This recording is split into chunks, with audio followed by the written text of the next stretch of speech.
приятели! Ужасно често получавам от вас въпроси във връзка с гел маникюра и гел лака, който си слагам в домашни условия. Аз имам видео за това, всъщност две дори, но наистина не спират въпросите. Много от вас ме питат за съвети, препоръки за продукти и така нататък. Аз и в предишните си видеа казах, че не съм професионалист и не съм съвсем наясно какво правя, но се уча в движение, експериментирам, пробвам и за сега мисля, че ви се получава и съм доста доволна, тъй като маникюра ми издържа повече от 2 седмици. Знаете, че това е доста важно, когато наистина нямаш време да си лакираш ногтите достатъчно често, а все пак искаш да изглеждат добре. Така че да, продължавам да си правя UV гел лакове вкъщи, пека си ги сама, тествах много различни продукти, в момента ползвам нова комбинация от продукти, която ще ви покажа в настоящото видео. Искаше ми се то да е малко по-различно от предишните, за да не ви досъдя с едни и същи неща, но тъй като наистина имам много въпроси, реших да повторя основното и всъщност това, което ще ви покажа по-различно е съвсем ново и за мен. Реших да пробвам да направя декорация с печати върху гел лак. Както казах, нещо, което ми е чуждо и непознато. Сега пред камера за пръв път ще го пробвам, ще се опитам да го направя. Не знам колко ще се получи, не знам дали ще е добър ефекта. Четох, интересувах се как точно и в каква последователност трябва да се правят стъпките, за да се направи печат върху гел лак. Впоследствие ще ви кажа колко време е издържал и дали всичко е било наред по тази методология. И така, останете до края на видеото, за да видите всъщност как ще се опитам да си направя декорация с печати за ногти. Повечето от вас може би знаят какво е това, тези, които не знаят, ще видят във видеото. Няма да правя прекалено шарена и кичозна декорация, защото не съм фен. Ще пробвам само на по един нокът на всяка ръка, тъй като наистина ми е чуждо все още и не съм сигурна дали ще се справя. Ще видим какво ще се получи. Останете до края на видеото. И така, започваме с базата. Това е Rubber Base Gel на Коди. Това всъщност е второто ми шишенце. Първото си поръчах от чужбина, защото нямах идея, че марката се предлага в България, но съвсем наскоро с мен се свързаха от сайта MyNails, който всъщност е представител на Коди за България и ми предложиха да ми изпратят продукти. Аз с удоволствие приех, тъй като напоследък наистина използвам основно тази база и топ гела от серията, защото ми дават изключително добра трайност над 2 седмици и страхотен блясък до последно. Лак изглежда като току-що нанесен. И така, нанасям базата, пека 60 секунди, след нея нанасям и цветния лак. За първи път ще пробвам цветен лак на Коди.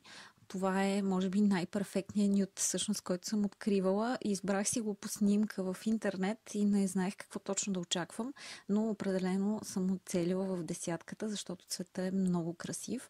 Някои от лаковете, които получих, са малко по-гъсти. Този не е от гъстите и се нанася много лесно. И мога да го нанеса на тънки слоеве, което е доста важно, за да се изпече наистина добре. Така че нанасям по един тънък слой на всеки един от ногтите и отново пека за 60 секунди, даже може би ще пека 90, за да съм сигурна, че се изпека достатъчно добре, тъй като все още нямам опит с тези цветни лакове и не знам колко точно ще им е необходимо в моята лампа, която не е много мощна. Изпичам го, след което нанасям втори тънък слой и всъщност това е достатъчно покриве на лака. Много красив и на мен много ми допада наистина как седи, много естествен нюд и много приятен като цвят. Отново пека 60 секунди и след това пристъпваме към топ лака. Този отново е от Rubber серията. Както казах, изключително доволна съм от трайността и от блясъка на тази серия и я ползвам вече редовно и усилено, без да променям нищо друго. И наистина съм доволна от резултатите. Нанасям на всеки ногът, като много внимателно запечатвам и връхчетата. Също нещо направих и с базата, може би забелязахте. Това е много важно, за да бъде траен лака и да не започне да се бели във връхчетата. Забелязахте, може би, че пропуснах да нанеса топ лак на безименния пръст. Това е пръста, на който ще правя декорация с печати. Затова на него не слагам топ лак в момента. След това почиствам с разтвор за премахване на лепкавия слой. Почиствам всички ногти, включително и този, върху който не съм нанесла топ лак.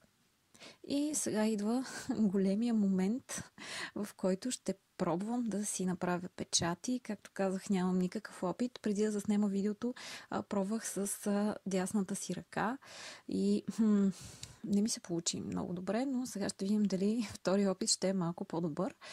Това, което използваме, е боичка за печати на Born Pretty.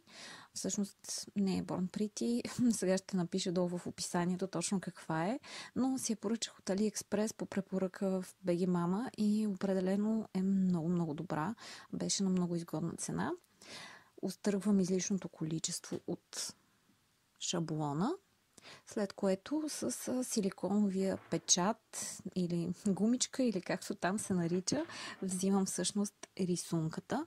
Много удобно е на тези напълно прозрачни печати, че се вижда всъщност какво точно правите, така че може да гледате през него, за да оцелите точно ноката. Това на мен не ми помогна особено. Отново поизкривих работата, но предполагам, че ще се науча рано или късно. А в случая може би беше грешка, че и натисках твърде силно, което малко удебели линиите повече от необходимото. Но, както и да е, успях да го напечатам, след което нанасям топ лак. Виждате, че не почиствам около кожичките. Това ще направя след като изпека, ще бъде много по-лесно, защото сега нанасям топ лака. Малко се клати статива, защото Алекс се събуди и дойде да пречи. Така, нанасям топ лака, като отново запечатвам връхчето и след това изпичам 60 секунди в UV лампата. След като изпека, вече ще почистя с същия препарат за премахване на лепкав слой, с който почистих преди това. Той ще премахне и зацапаното по кожичките от печата, така че това наистина много улеснява работата. Няма да го изтрие под топ-лака, но ще изтрие това, което не е покрито с топ-лак. Много лесно и много бързо се получава. И това е финалният резултат. Получи ми се малко кривичко, но аз имам и доста извита нокътна плочка, което доста затруднява печатането върху нея, но предполагам, че с времето ще се науча. И така, надявам се видеото да ви е било интересно. И това е крайният резултат наистина. Може би ногтите ми са малко дълги и има време да ги отрежа, но това ще е следващото видео. И така, надявам се видеото да ви е било полезно или ако не, поне забавно и до някаква степен интересно. Според мен се получи не лош резултат. Наистина малко поизкривих печатите, но както казах и в началото, това ми беше за първи път и все още се уча в движение.